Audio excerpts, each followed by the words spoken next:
কিছুই ভালো লাগে না রে। পড়াশোনা, পড়াশোনা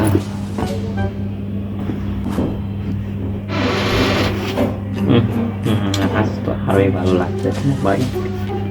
এগুলো পড়াশোনা ভাই কি তাই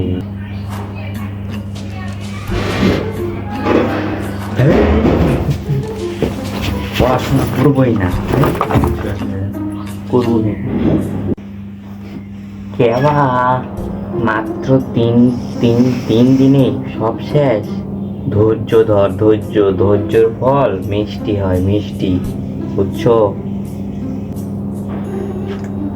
ভাই তাহলে দেখি, ধৈর্য ধইরা, ধৈর্য, ধৈর্যের ফলে কেমনি আমি জয়ী হই। ঠিক আছে ভাই, গেলাম।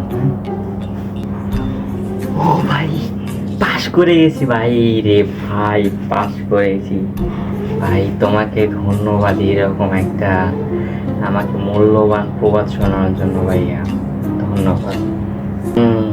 ভাইয়া আমি বললাম না তোমারে, ধৈর্য ধরবা অবশ্যই ফল পাবা, ঠিক আছে? এরপরে আর শোনো, যে ধৈর্য ধরে সে অবশ্যই জয়ী হয়। কথাটা মাথায় রাখবো, ওকে? আচ্ছা ভাই, ঠিক আছে, আমি এরপর থেকে ধৈর্য ধরবো এবং জয় করব ইনশাআল্লাহ।